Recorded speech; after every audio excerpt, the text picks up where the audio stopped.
Malkajgiri parliament సభ్యులు ఈ భారతదేశంలోనే అత్యధికమైన ఓట్లు ఉన్నటువంటి నియోజకవర్గం మల్కాజ్గిరి. మరి అట్లాంటి నియోజకవర్గం నుంచి ఒక పటుత్వమైన వ్యక్తి, ఒక దీర్ఘ చరిత్ర ఉన్న వ్యక్తి, ఒక పోరాట యోధుడైనటువంటి మన ఈటల రాజేందర్ గారు పోటీ చేయడం మనకెంతో సంతోషకరమైన విషయం. మరి అదేవిధంగా ఈనాటి ఈ యొక్క చేరిక కార్యక్రమానికి నా సహచర సర్పంచ్ నరసింహారెడ్డి గారు, పూడూరు ఎక్స్ సర్పంచ్ గారు గత 2 నెలల నుంచి నన్ను ప్రోత్సహించడం జరిగింది. అదేవిధంగా స్థానిక నాయకులు సుధాకర్ రెడ్డి గారు, ప్రభాకర్ రెడ్డి గారు, మరి రామన్న గారి శ్రీనివాస్ గౌడ్ గారు, చెరుకం శ్రీనివాస్ గౌడ్ గారు, ఇతర సభ్యులందరూ కూడా పేరు పేరున వాళ్ళందరూ కూడా మీరు మనందరం ఒక కుటుంబ సభ్యులం, మనంతా ఒక పార్టీలో ఉండి ఒక మంచి వ్యక్తికి మనం పనిచేద్దామన్నారు. మాకు కూడా అది మంచిగానే అనిపించి, దాంతోపాటు పెద్దలు ఎంతో చరిత్ర ఉన్న వ్యక్తి, ఈనాటి తెలంగాణ పోరాటంలో ఆనాడు మీరు అందరూ కూడా చూసుంటారు. అసెంబ్లీలో పొద్దున 11 గంటలకు స్టార్ట్ అయితే 2 గంటల రాత్రి దానిక వైఎస్ రాజశేఖర వ్యక్తులను ప్రశ్నకు జవాబులు ఇస్తూ తికమక పెట్టి ఈ రాష్ట్ర యొక్క చరిత్రను ముందుకు తీసుకొచ్చి ఈ తెలంగాణ రాష్ట్ర సాధనలో ఆయనది ఒక ముఖ్యమైన పాత్ర అని చెప్పక తప్పదు. మహాభారతంలో అర్జునుడు లాంటి వ్యక్తి మన ఈటల రాజేందర్ అన్న. మరి ఒక్కొక్క మీటింగ్కు 10,000 వస్తారు, 20,000 వస్తారు, 5,000 వస్తారు, మస్తు మంది వస్తారు. కానీ మన ఇంట్లో అందరు వ్యవసాయం చేసిన వాళ్ళు ఉన్నారు, అందరూ ఉన్నారు. 50 సంచుల ఒడ్లు ఉంటాయి, కానీ ఇతర మొడ్లు అలాగుంటాయి. ఆ ఇతర మొడ్లే వీళ్ళంతా. ఈ ఇతర మొడ్లు వేస్తేనే మళ్ళీ పంట వస్తుంది. ఈ తినే ఒడ్లు అలాగుంటాయి, ఇతర మొడ్లు అలాగుంటాయి. అదేవిధంగా ఈరోజు ఇక్కడికి వచ్చిన కార్యకర్త, ప్రతి ఒక్క కార్యకర్త 100 మందితో సమానం అని చెప్పక తప్పదు. సంఖ్య కంటే సాధకుడు ముఖ్యం. మరి ఈరోజు నాతో పాటు చేరిన వైశ్య సోదరులకు, రంగరాజ సంఘం అధ్యక్షులకు, ఒడ్డర సంఘం అధ్యక్షులకు, ఏకలవ్య సంఘం అధ్యక్షులకు, మా అమాలి సంఘం అధ్యక్షులు వెంకటేష్ గారికి, ఇతరులు అందరు ముదిరాజ్ సంఘం అధ్యక్షులకు అందరికి కూడా పేరు పేరున ధన్యవాదాలు తెలియజేస్తూ, మనమందరం కూడా ఈ రాబోయే ఎలక్షన్లో ఈ దేశం యొక్క ఔన్నత్యాన్ని గుర్తించి మన భావి తరాన్ని ముందుకు తీసుకెళ్లాలని, భావితర భవిష్యత్తును గుర్తించి ఈ దేశం ఇప్పటికే 5వ స్థానానికి చేరుకుంది. మనమంతా కూడా చేరితే అది 2వ స్థానానికి, 1వ స్థానానికి చేరుకుంటుంది. పెద్దలు ఇట్లాంటి వ్యక్తులను మనం రేపు పార్లమెంట్లో చూసినట్టయితే, ఒక మంత్రిగా చూసినట్టయితే మనకెంతో విలువ ఉంటుంది. కాబట్టి మనమందరం కూడా ఈ ఎలక్షన్లో, వచ్చే ఎలక్షన్లో అన్నకు మన అందరూ సంపూర్ణమైన మద్దతు ప్రకటించి ఆయన విజయానికి మనమందరం కూడా సహకరించాలని కోరుచు, ఈ అవకాశం ఇచ్చిన మేడ్చల్ భారతీయ జనతా పార్టీ అందరు అధ్యక్షులకు, మండల అధ్యక్షులకు, రాష్ట్ర అధ్యక్షులకు కూడా ధన్యవాదాలు తెలుసు ముగిస్తున్నాను. భారత్ మాతాకి జై శ్రీరామ్, జై శ్రీరామ్, జై శ్రీరామ్.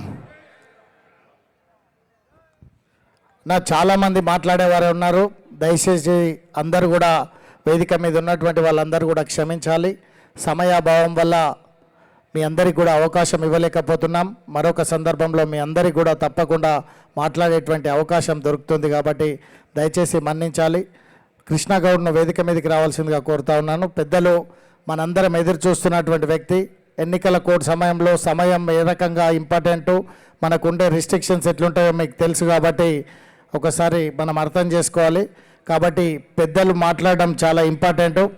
మనం ఈటల రాజేందర్ గారి స్పీచ్ కోసం, వారి మార్గదర్శనం కోసం మనందరం కూడా ఇక్కడికి వచ్చాం. కాబట్టి వారు మనను ఉద్దేశించి ప్రసంగిస్తారు. పెద్దలు ఈటల రాజేందర్ గారిని మాట్లాడవలసిందిగా కోరుతా ఉన్నాను.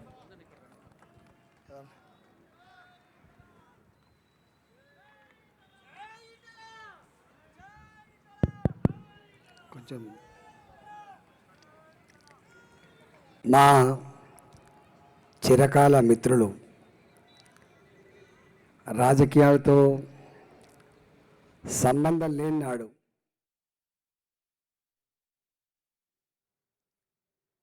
వాళ్ళు రాజకీయ పార్టీలో ఉన్నప్పటికీ కూడా నాకు ఆనాడు రాజకీయాలు తెలియవు. అలాంటి మిత్రులలో పెద్దలు నందారెడ్డి గారు, మా అన్న పూడూరు నరసింహారెడ్డి గారు, అదేవిధంగా మురళీధర్ గుప్తా గారు పెద్దల వారు, వారితో పాటుగా అనేక సంఘాల నాయకులు, వాళ్ళు హమాలీ సంఘం కావచ్చు, వాళ్ళు మార్వాడి సమాజం కావచ్చు, వాళ్ళు కులాల పరంగా ఉన్నటువంటి సంఘాలు కావచ్చు, అనేక సంఘాలకు నాయకత్వం వహించినటువంటి సంఘ పెద్దలు, అదేవిధంగా అనేక మంది యువకులు, మా సౌమిత్రెడ్డి ఇప్పుడిప్పుడే ఎదుగుతున్న యంగ్ లీడర్, మా సౌమిత్రెడ్డి నాయకత్వంలో దాదాపు ఒక 100 మంది యువకులు ఈరోజు జాయిన్ అయినరు. వారితో పాటుగా అనేక మంది జాయిన్ అయినటువంటి నాయకులకు, కార్యకర్తలందరికీ కూడా ఈ వేదిక నుంచి భారతీయ జనతా పార్టీ పక్షాన మీకు శుభాకాంక్షలు తెలియజేస్తూ ఉన్నాం. ఈ కార్యక్రమానికి అధ్యక్షత వహించినటువంటి మా మిత్రులు జిల్లా అధ్యక్షులు విక్రమ్ రెడ్డి గారు, మొన్ననే అసెంబ్లీ ఎన్నికలలో మీ ఆశీర్వాదం కోసం వచ్చినటువంటి మిత్రులు సుదర్శన్ రెడ్డి గారు, మాజీ శాసనసభ్యులు కరీంనగర్ జిల్లా చొప్పదండి మాజీ శాసనసభ్యురాలు, మాతో పాటుగా ఉద్యమ సహచారి బొడిగ శోభ గారు, గౌరవ కార్పొరేటర్ హంసరాణి గారు, వికే మహేష్ గారు, మోహన్ రెడ్డి గారు, శ్రీనివాస్ గౌడ్ గారు, ప్రభాకర్ రెడ్డి గారు, తిరుమల రెడ్డి గారు, ఆంజనేయులు, నరేందర్ రెడ్డి, మిగతా మిత్రులందరూ, డివిజన్ అధ్యక్షులు ఉండొచ్చు, మండల పార్టీ అధ్యక్షులు ఉండొచ్చు, అనేక సంవత్సరాలుగా పార్టీ నిర్మాణంలో కమిట్మెంట్తో పనిచేసిన నాయకులకు, వేదిక మీద నాయకులకు, మా ప్రెస్ మిత్రులకు, ఈరోజు ఇది బహిరంగ సభ కాదు, వాస్తవంగా ఇది జైనింగ్ సభ. దాదాపు ఆల్మోస్ట్ ఇక్కడ మా కార్యకర్తలతో పాటుగా వందలాది మంది ఈరోజు మేము మోడీ గారి ప్రధానమంత్రి కావాలని చెప్పి మేమందరం ఇవాళ జాయిన్ అవుతున్నాం. అంతేకాదు 32 సంవత్సరాలుగా నా చేతిలో ఈ గడ్డ మీద ఈ ప్రాంతంలో కదలాడుతుంది.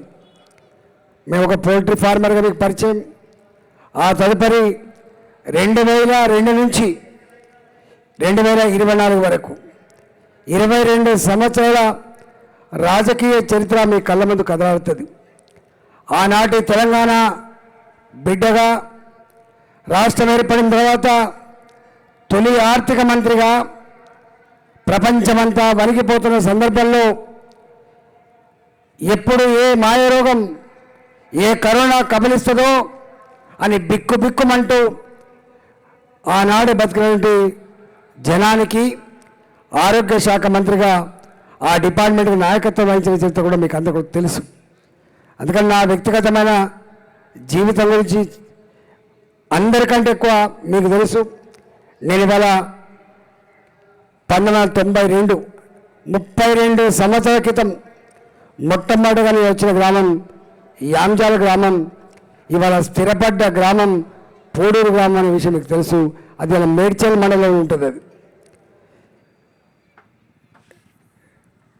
నేను ఆనాడు తెలంగాణ ఉద్యమ బిడ్డగా ఎదుగుతున్న నాడు ఎందుకో మా నాయకుడికి ఏమనిపించిందో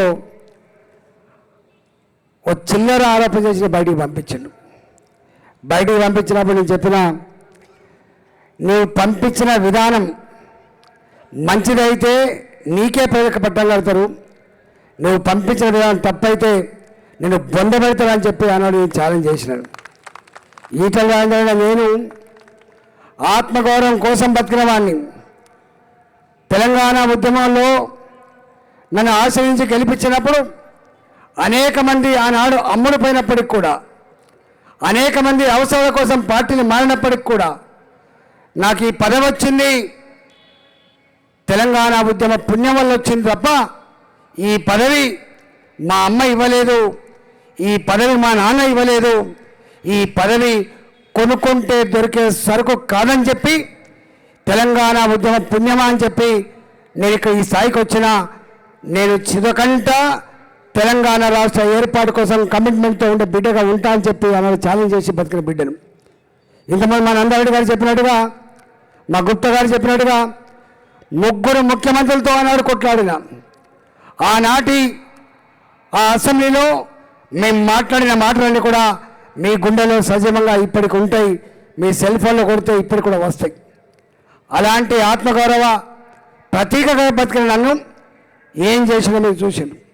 హుజరాబాద్లో 100 కోట్ల రూపాయలు ఖర్చు పెట్టి వీడి ముఖం అసెంబ్లీలో కనపడుతుందని చెప్పి అనేక మంది మంత్రులు పంపించి 6 నెలల కాలం పాటు చిరబడితే అక్కడి ప్రజానికం కేసీఆర్ మా బిడ్డడు ఈటల గురించి మాకు తెలుసు, నువ్వు మోసం చేస్తా ఉన్నావని చెప్పి నీ డబ్బుకు, నీ ప్రలోభాలకి, నీ మద్యం సీసాలకు ఇక్కడ చెల్లుబాటు కాదని చెల్లుమనిపించి ఒక గొప్ప తీర్పునిచ్చిన గడ్డ ఆనాడు హుజరాబాద్ గడ్డ. ఇవాళ ఆనాడు నన్ను బయటికి పంపినాడు, నన్ను అక్కడి చేసుకున్న పార్టీ భారతీయ జనతా పార్టీ. ఇవాళ మా వాళ్ళంతా వాస్తవంగా రాజకీయాల కంటే కూడా మాతో ఉన్న పరిచయం, మాతో ఉన్న సంబంధం అనేక మందిని మా పార్టీలో చేంజ్ చేసినట్టుగా నేను భావిస్తూ ఉన్నా. తుదకంట అందరం కలిసికట్టుగా ముందుకు సాగుదాం తప్ప మనకు రాబోయే కాలంలో మోడీ గారు కళ్ళగన్న తెలంగాణ రాష్ట్రంలో భారతీయ జనతా పార్టీని తెలంగాణ ప్రజల ఆశీర్వాదంతో అధికారంలోకి తీసుకెళ్ళడం ఏజెండా తప్ప మా అందరికీ వేరే ఏజెండా లేదని చెప్పి ఈ సందర్భంగా మనం చేస్తూ ఉన్నాం. మొన్న ఎన్నికలు అయినాయి. వాస్తవంగా గత 3 ఏళ్ళుగా 4 ఏళ్ళుగా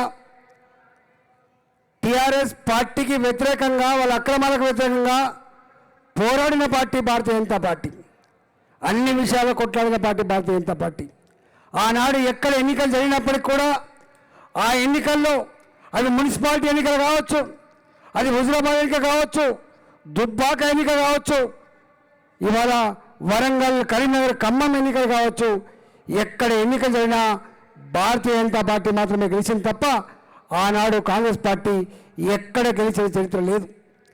హుజరాబాద్లో డిపాజిట్ కోల్పోయింది, దుబ్బాకలో డిపాజిట్ కోల్పోయింది, ఇవాళ ఇక్కడ ఎమ్మెల్సీ ఎన్నికలు జరిగితే ఇక్కడ కూడా డిపాజిట్ కోల్పోయింది. జిహెచ్ఎంసీలో 150 సీట్లలో పోటీ చేస్తే 2 సీట్లు గెలిచింది. కానీ ఎక్కడో కాడ ఇవాళ బీఆర్ఎస్, బీజేపీ ఒక్కటనే ఒక తప్పుడు ప్రచారంతో నరేషన్ బిల్డప్ చేసి దొంగ చాటుగా ఇవాళ గెలిస్తే గెలవచ్చు. కానీ ఇప్పుడు మాత్రం ప్రజలు అంటున్నారు, ఆనాడు మేము ఓట్లు వేసినాం బీఆర్ఎస్ పార్టీకి, కాంగ్రెస్ పార్టీకి, మీకు ఆనాడు ఎక్కువ ఓట్లే లేదు కావచ్చు, కానీ ఈసారి మాత్రం పార్టీతో సంబంధం లేదు, జెండాతో సంబంధం లేదు. ఈ దఫా మా ఓటు కమలం పువ్వు గుర్తుకే, మా ఆశీర్వాదం నరేంద్ర మోడీ గారికి అని చెప్పి కుండ బద్దలు కొట్టినట్టు చెప్తా ఉన్నారు. గత 22 రోజులుగా నేను బస్తీలలో, రోడ్లలో, షాపులలో, ఇవాళ కమ్యూనిటీ ఇళ్లలో, అపార్ట్మెంట్లో తిరుగుతున్నప్పుడు వాళ్ళకు వాళ్ళే 200 మందో, 300 మందో, 500 మందో మీటింగ్ పెట్టుకొని మేమే ఇవాళ మిమ్మల్ని పిలిచినాం, మా ఖర్చు మేమే పెట్టుకుంటున్నాం, కానీ ఈ దఫా మిమ్మల్ని గెలిపించుకునే హక్కు ఉందని చెప్పి భావిస్తున్నామని చెప్పిండు. మీకు తెలుసు, మొన్న నరేంద్ర మోడీ గారు స్వయంగా తెలంగాణ గడ్డ మీద ఎన్నికల శంఖారావం పూరించింది కూడా మల్కాగిరి చౌరస్తాల విషయం మీరు చూసిండు.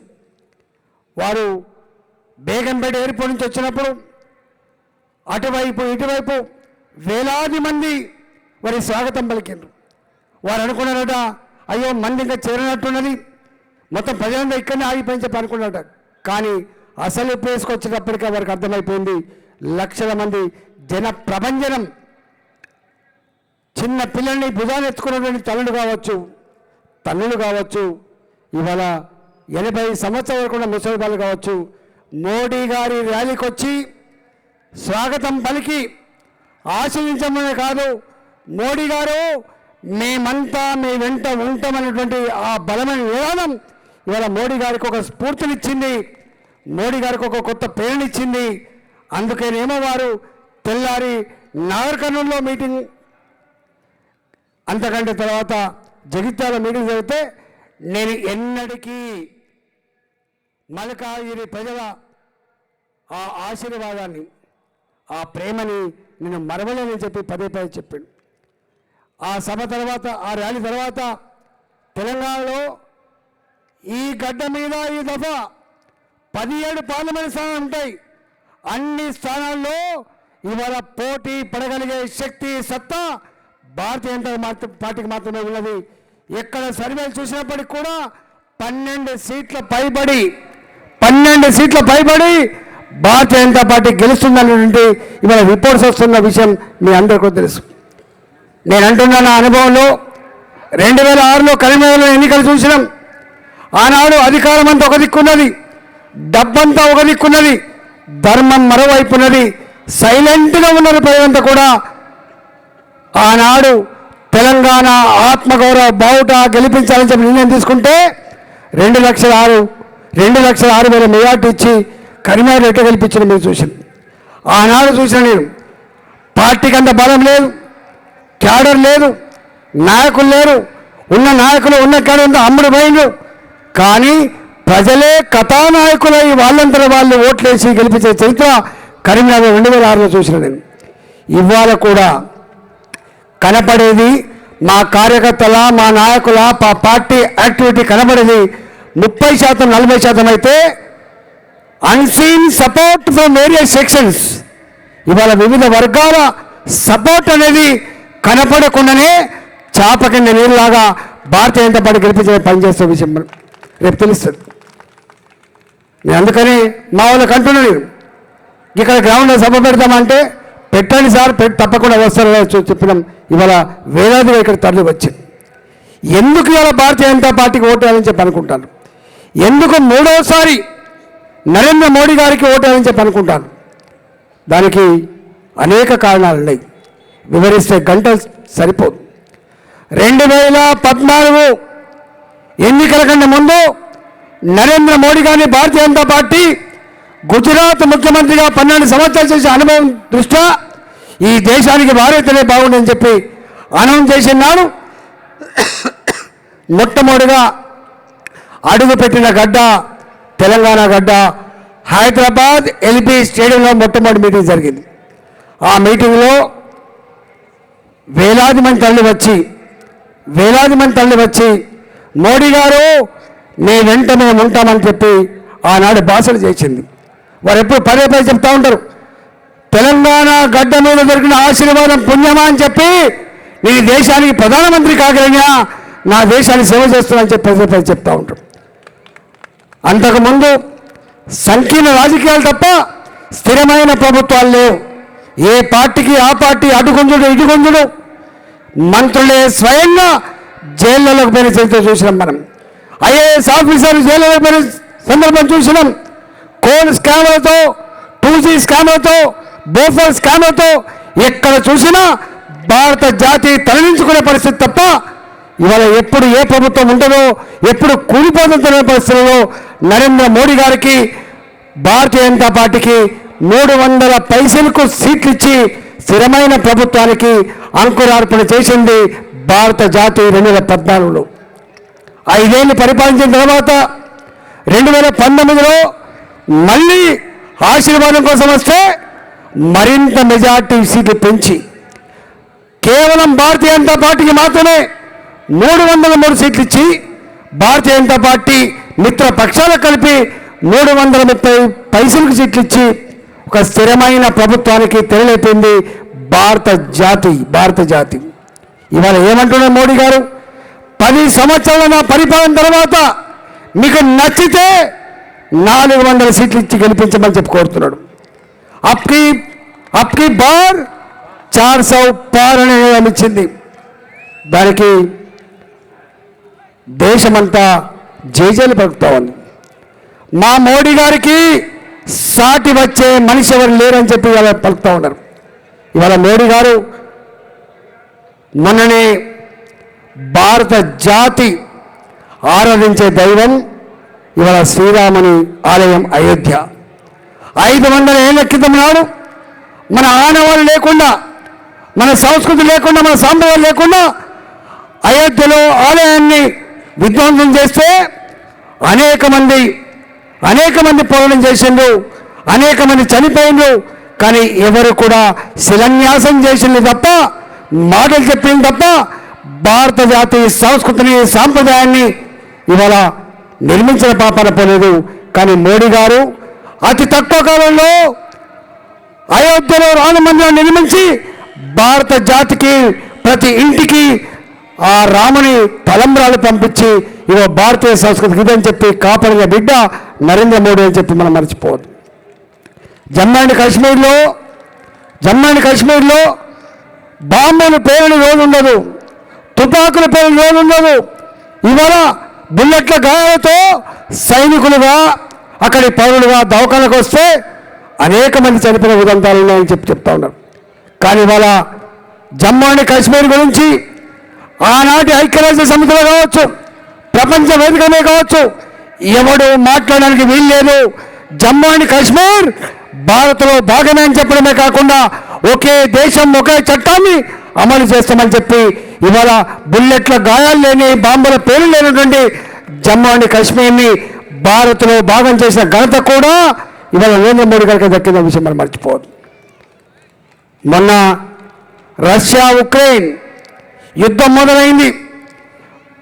బాంబుల మోతలు ప్రాణాలు అరిచేతిలో పట్టుకొని భారతదేశ పిల్లలు కూడా చదువుకుంటున్నప్పుడు వాళ్ళు ఉత్తరాలు రాసిండు, వాళ్ళు మెసేజ్ పెట్టిండు, అమ్మా ఇక్కడ బాంబుల మోతలు వినబడతా ఉన్నాయి, ఇక్కడ ఆర్మీ కవాతు చేస్తూ ఉంది, మా ప్రాణాలను కూడా అరిచేతిలో పట్టుకొని బతున్నామని చెప్పి వాళ్ళు మెసేజ్ పెడితే ఇవాళ మన పిల్లల్ని కాపాడడానికి నరేంద్ర మోడీ గారు సొంతంగా మన ఫ్లైట్లని, మన మంత్రులని ఆ ఫ్లైట్లలో పంపి యుద్ధాన్ని ఆపిచ్చి పిల్లల్ని దేశాన్ని చేసిన చరిత్ర కూడా మొట్టమొదటిసారి నరేంద్ర మోడీ గారు చేసింది.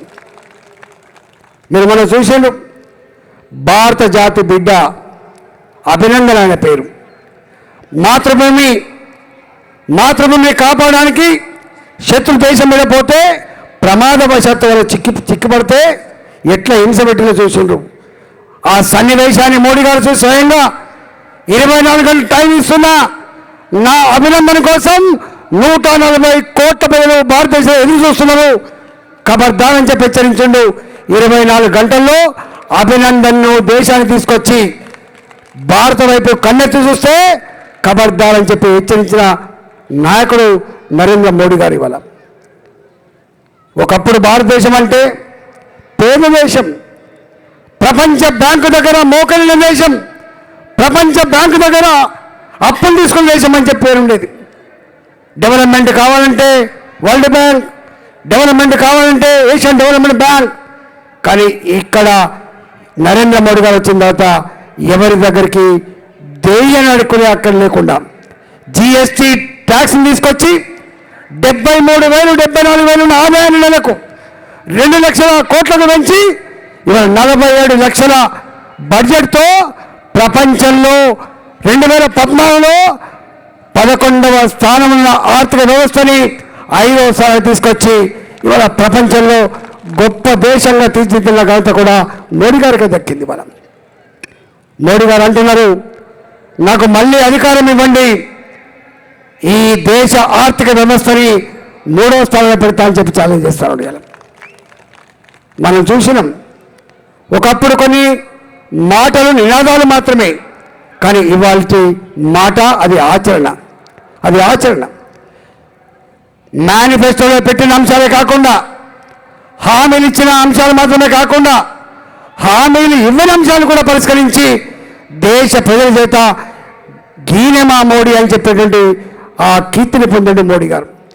Make in India, made in India. ఒకనాడు నీ ఇళ్లలో ఉన్న TV made in Japan, made in China. నీ చేతిలో ఉన్న cell phone made in Japan, made in China. కానీ ఇవాళ నీ చేతిలో cell phone made in India, made in India. నీ ఇంట్లో ఉన్న టీవీ మేడ్ ఇన్ ఇండియా. ఇవాళ మొత్తం రక్షణ రంగానికి ప్రపంచవ్యాప్తంగా ఆన్సర్ యూనిట్లు పెట్టి ఇవాళ సప్లై చేస్తున్న దేశం కూడా భారతదేశం అనే విషయం మీరు మర్చిపోవద్దు.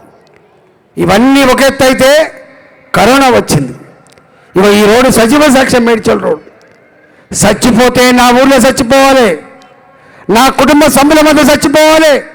మనిషి అనేవాడు కుక్క సావు సావద్దని చెప్పి కరోనా వచ్చినాడు వేలాది మంది ఈ రోడ్లో పడిపోతే అయ్యో పాపం అని చెప్పి నిలిచిన వాళ్ళు ఉన్నారు, అన్నం పెట్టిన వాళ్ళు ఉన్నారు, వాళ్ళ పట్ల సానుభూతి చూపిన వాళ్ళు ఉన్నారు. అలాంటి సందర్భంలో లండన్ ప్రధానమంత్రి ఏడ్చిండు, ఇరాన్ ప్రధానమంత్రి ఏడ్చిండు, ఓ దేవుడా కాపాడమని చెప్పి అనేక దేశాల అధినేతలు ఏడ్చిండు. కానీ మోడీ గారు మాత్రం కన్నీళ్లు పెట్టలే. ఒకవేళ నేను కన్నీళ్లు పెట్టి నేను కనుక తగ్గిపోతే నా దేశం ఏడుస్తుందని చెప్పి ధైర్యాన్ని అందించడమే కాకుండా ఆకలితో ఉన్న ప్రజానికానికి 5 కిలోలు చెప్పిన బియ్యం ఇవ్వడమే కాకుండా ఈ మమ్మాయి నుంచి వెళ్ళి ప్రజానికాన్ని కాపాడని చెప్పి హైదరాబాద్లో స్వయంగా వ్యాక్సిన్ ఉత్పత్తి కోసం కేంద్ర ప్రభుత్వం సపోర్ట్ ఇచ్చి అతి తక్కువ కాలంలో కరోనా వ్యాక్సిన్ తయారు చేసి 2 రోజులు 3 రోజులు 140 కోట్ల ప్రజానికానికి అందించడమే కాకుండా పేద ప్రపంచ దేశాలకు కూడా వ్యాక్సిన్ ఇచ్చి కాపాడిన దేశం భారతదేశం. కాపాడిన నాయకుడు నరేంద్ర మోడీ గారు. ఇవాళ అనుకున్న మనం ఇట్లా ఎప్పుడన్నా మీకు తెలుసో తెలియదు, కరోనా వచ్చిన నాడు అమెరికాలో ట్యాబ్లెట్ల కొరత ఉంటే, మందుల కొరత ఉంటే భారతదేశం అమెరికాకు మందులు పంపించే చరిత్ర నీ కళ్ళారు చూసిన. ఆనాడు కరోనా మంత్రిగా మీకు తెలుసు, మొట్టమొదటి పేషెంట్ హైదరాబాద్ మహేంద్ర హిల్స్కి వస్తే అందరూ తలుపులు మోసుకున్నారు. ఒక్క మనిషి కూడా బయటికి రాలే. ఆ ఒక్క మనిషి చంపితే అయిపోతుంది అనుకున్నారు. కానీ ఆ మనిషిని తీసుకుపోయి గాంధీ దవాఖానలో చెరుకు చేయించి నేను పోయి మాట్లాడిన మొట్టమొదటి మంత్రిగా బిడ్డ నిన్ను కాపాడుకుంటాం, ఈ కరోనా ఈ మమ్మారి నుంచి నేను కాపాడుకుంటాం, దేశాన్ని కాపాడుకుంటామని చెప్పి మోడీ గారు చెప్తే రాష్ట్రాన్ని కాపాడుకుంటామని చెప్పామని మేము చెప్పినాం. ఇవాళ చెప్పుకుంటూ పోతే చాలా ఉన్నాయి. కానీ మీ అందరికీ చేసే విజ్ఞప్తి ఏంటంటే బీఆర్ఎస్ పార్టీ ఇవాళ అది లేదు. నేను దాకా ఎదిగిన పార్టీ.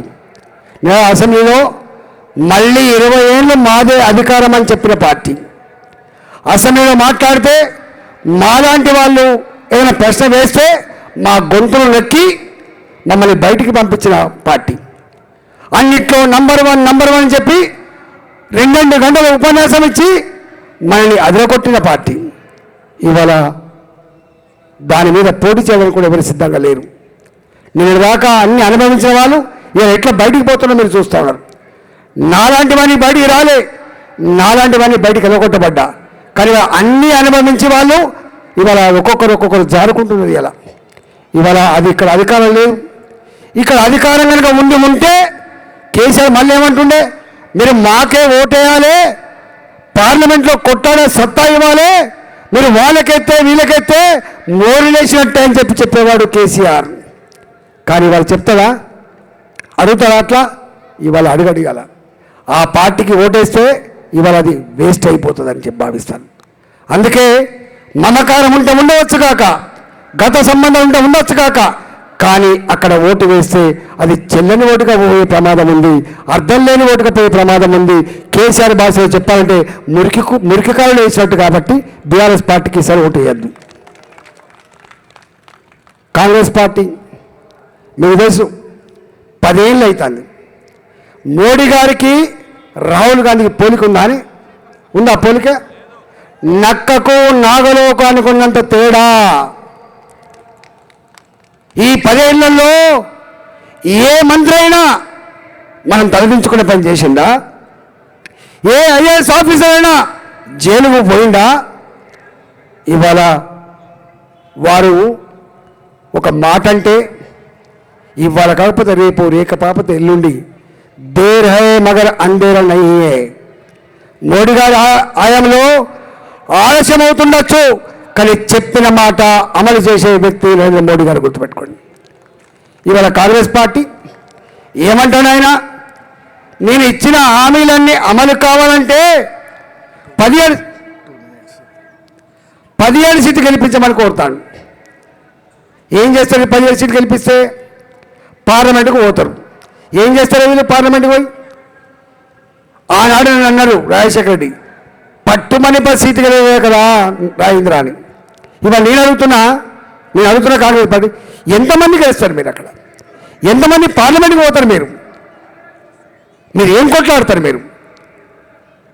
కానీ రేపు భారతదేశంలో ప్రభుత్వాన్ని ఏర్పరిచే నరేంద్ర మోడీ గారు రేపు అవసరమైతే మొన్న సంగారెడ్డి సభలో ప్రకటించబడిండు, అధికారం ఇవ్వకమైన బ్రహ్మాండమైన అభివృద్ధి చేయగలిగిన ఈ రాష్ట్రంలో రేపు మీరు అధికారం ఇస్తే దీనికంటే డబుల్ అభివృద్ధి చేసి చూపించే బాధ్యత నాది, నన్ను ఆశ్రయించమని చెప్పండి మోడీ గారు.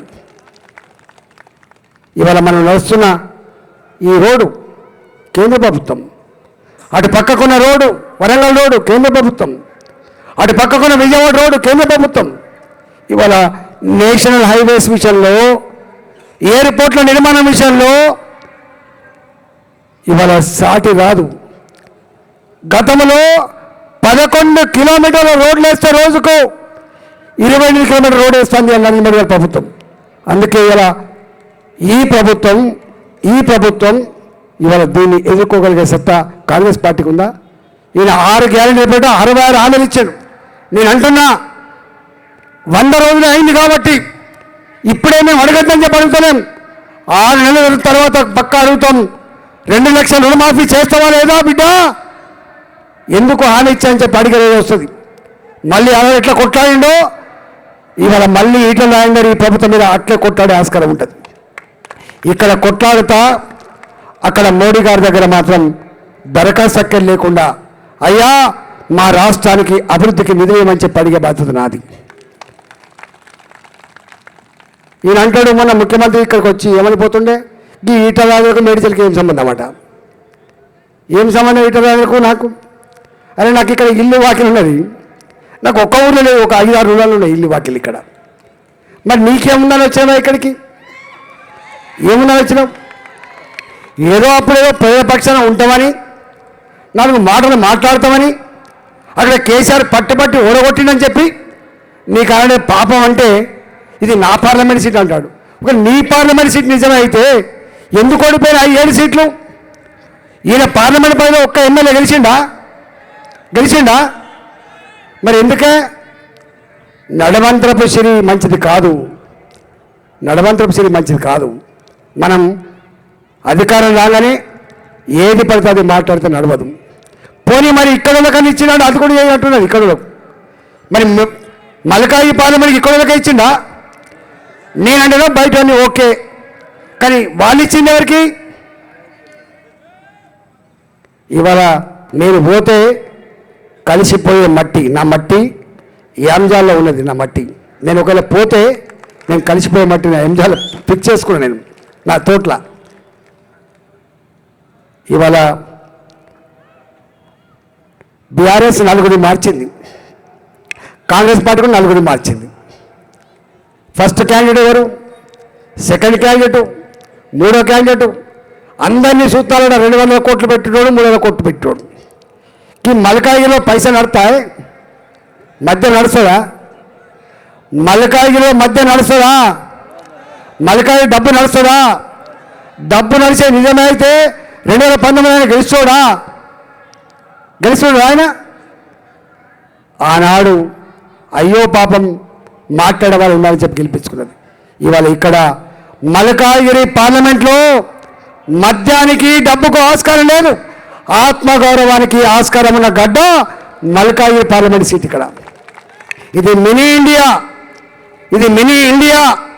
అనేక రాష్ట్రాల ప్రజలు ఇక్కడ ఉంటారు, అనేక జిల్లాల ప్రజలు హైదరాబాద్ను నమ్ముకొని అల్లుకొని ఇక్కడికి వస్తే అక్కడ చేర్చుకొని అన్నం పెట్టగలిగే గడ్డ ఇవాళ హైదరాబాద్ గడ్డ, అందులో ముఖ్యంగా మల్కాజ్గిరి. అతి వేగంగా విస్తరించే పార్లమెంటు, అతి వేగంగా ఓట్లు పెరిగే పార్లమెంటు, అతి వేగంగా జనాభా పెరిగే పార్లమెంట్ ఇవాళ మల్కాజ్గిరి పార్లమెంట్. పోయినసారి 32 లక్షల ఓట్లుంటే ఇలా 30 లక్షలు అయినాయి.